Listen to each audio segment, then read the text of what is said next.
All right, today is day 167. Five quick recommendations when tired. So, somebody told me that I had to come up with catchier titles. I mean, I really don't care about SEO and all this stuff.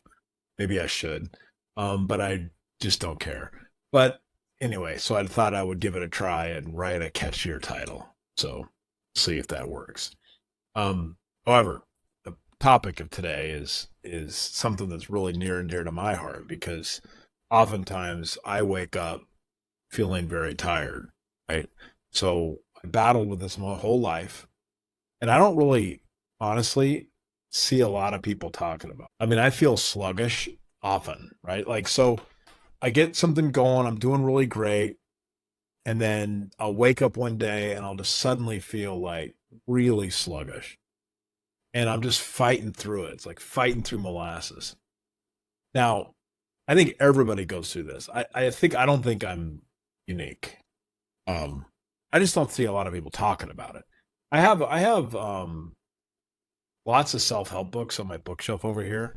I've read countless blogs. I follow various self help gurus, and they talk a lot about what you need to do to improve your life and all that, but they rarely talk about the sluggish times, the times when you're really struggling, when you just wake up and you just don't feel like doing anything, where you go for that run and your legs feel like lead. They just don't talk about these times.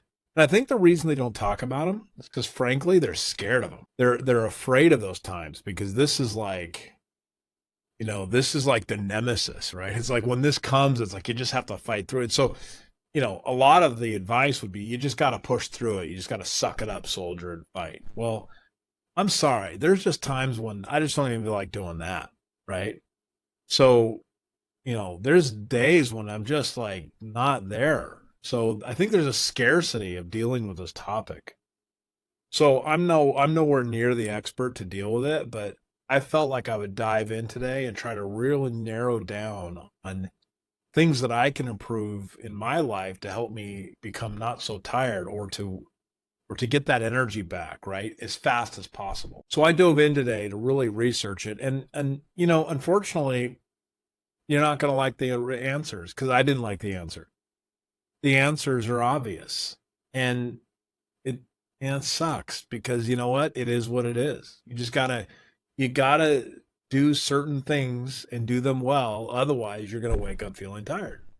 And when you do, you have to correct what it was, the thing that you were missing out on. So I've come up with five basic strategies. The first one is don't start feeling discouraged, right?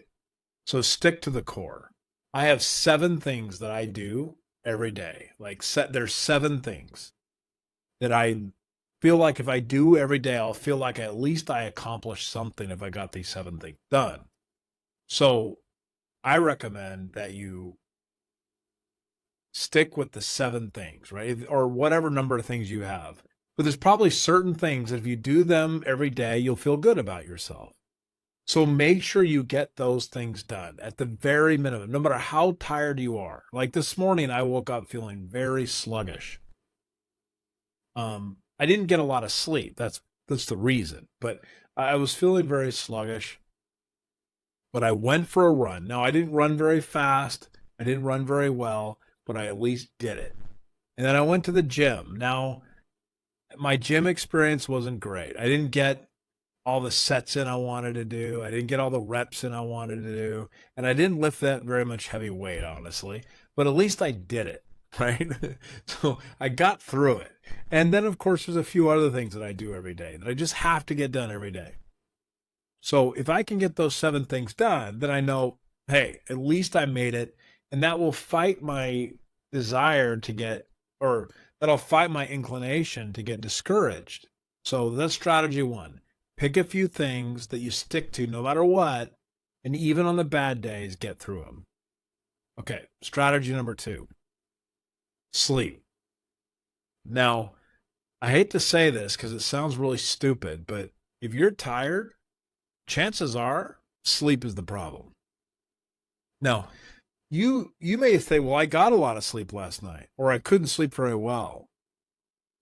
But here's the problem. If you go day after day after day, continuously not having great quality sleep, eventually it builds up into a sleep debt. And so eventually you just get tired, you get worn out, your body needs rest. And so we'll over mask this by taking caffeine or eating too much sugar. We'll mask this tired feeling, but eventually it catches up and you just got to pay the piper. So the way I handle this is I need to wake up at the same time every day, usually about 5 a.m. Otherwise, I'm just not going to get anything done.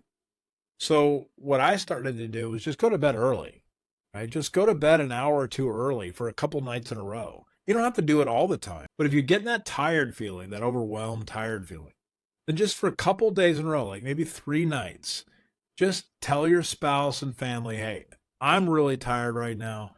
I'm going to bed an hour early or 2 hours early, and just get that extra time in bed. Now, you may not still have lower quality sleep. You're just increasing the amount of time for which you to rest. And that's good. Now, you can work on the quality of your sleep. I'm sure there's many gurus out there that will tell you how. I'm not going to tell you how. But I would say figure the sleep thing out and sleep some extra time if you. Number 3, a lot of adults are running around dehydrated right. Medical science goes back and forth on how many, but I'll just say it's probably around 15% to 30% of the population are probably dehydrated. And by the way, dehydration builds. You get to dehydration, right? So if you're out in the desert, when I go on a backpacking trip and I'm in the hot sun, high altitude, I can feel the effects of dehydration right away. Like it's immediate. But if I'm at home and I'm drinking some water and some soda or some whatever, I'm getting some fluids through my food. I'm maintaining. I'm keeping some liquids going, but it's not enough. And what happens is slowly over time, day 2, day 3, day 4, day 5 of not getting enough, it builds to this point where your body's lacking the water and even the electrolytes it needs to function. And so you slowly work your way into a dehydrated state. And once you get the dehydration, the effects are immediate and real. You're tired, you're wiped out, you're struggling, you can barely lift your arms, you just feel horrible, right? So, and by the way, you can't just drink a bunch of water and fix it. It takes a while for your body to process the water and get it flowing. And drinking it all in one gulp ain't going to help either because your body will flood most of that out. So you got to sip on water and keep a constant flow going in for a couple of days to get past the effects of dehydration. Unless you go to the doctor and get an IV and they fill you with fluids. And by the way, that happens a lot.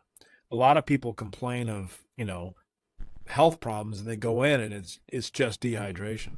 So water and electrolytes. If you're feeling bad and sluggish, immediately fix that problem. A couple days later, see how you feel. If you suddenly start feeling better, you're like, wow, I feel pretty good. Well, now you know the problem, right? You allowed yourself to get dehydrated. So nutrition. This one I don't want to say because I hate it. But everybody always says this. Well, you got to watch what you eat. Well, it's freaking true. You got to watch what you eat. Now, this can be in 2 forms. You can be not getting enough of something or getting too much of something. Both of those things are true. Usually eating crappy leads to a feeling crappy. Eating too little makes you tired. Eating too much makes you tired. So dialing in the nutrition is important. I go on a lot of fasts, so I do a lot of fasting, and I also tend to eat restricted diets sometimes. So I went on this restricted diet where I was eating whole foods, very basic whole foods for a period of time, and then slowly started introducing food. I discovered a couple of foods that caused me problems, like dairy, specifically cheese. Hard cheeses tend to cause me to feel not so great. If I eat it in a very small quantity, I'm okay, but if I eat too much, I start feeling really tired. Another one that gets me is spinach. Usually when I try to go on a health kick, I try to start eating a lot of spinach. And I didn't realize this till after I was done fasting and introduced spinach into my life. I realized that spinach is actually making me not feel so good, giving me a little bit of a headache. I learned later there's toxins in spinach. So cooked spinach, not so much, but I hate cooked spinach. But spinach was the thing that was causing me to feel a little whacked out. So certain foods can really cause you a problem. but mostly it's eating bad that causes your problem. So if you wake up one day and you're feeling really wiped out, you may want to spend 2 or 3 days and just clean your diet out. Go lean for 2 or 3 days. Eat whole, healthy foods for 2 to 3 days and then see how you feel. Chances are you'll start to feel better and then you'll know, right? Last one, stress and caffeine. I'm putting stress and caffeine together because they're cousins. So we are designed to handle stress. When a stressful situation hits us, our bodies are designed to gear up really fast and deal with the stress, right? But what we're not designed for is when we're under constant stress. Stress constantly on us all the time, like being in a constant state of anxiety and stress. Your body doesn't react that well to that because all the functionality, all the hormones that are designed to keep your body at that fight or flight response, that instant response mode, that eventually can be very wearing on you, very waning on you, because everything is geared up and ready for the action, and when the action doesn't come, you're still kind of stuck in that. So that's stress, and too much of that can really cause you to feel exhausted. So check your stress level, talk to people, relax, do some things to get your. And by the way, watching drama on TV is not a stress reducing activity. Those shows are designed to increase your stress. So purposefully, artificially, but it does. So that doesn't help you. Reading books, same thing. Reading books can be relaxing, but reading books can also be stress inducing. Most removing of stress is to do nothing. Think about nothing. That's the big way. Put your body in a situation where it does not have to respond. And caffeine. Caffeine artificially does what your stress response does. So you're artificially kicking yourself into gear. So a little bit of caffeine is fine. We're fine with having that instant response as long as it goes away. But a lot of people keep consuming caffeine all day and all night long, constantly, and large quantities. Well, you're basically artificially putting your body into this response mode. And over time, that's going to wear you down. You are going to crash and burn. And so when you wake up and you're just tired, you can't even raise your arms. You don't even want to tie your shoes. You may want to look at your stress level, but you also may want to look at your caffeine level. So this has been a self-reflection exercise for me. I woke up tired. By the way, I know why I woke up tired.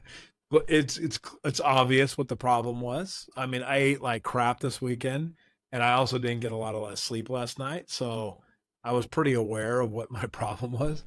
But nonetheless, you might want to check some of these options because these are the obvious ones. Now, there could be medically something wrong with you. There could be something else going on. That's all true. But if you got to check these 5 boxes first. With that, I'll say thank you and goodbye.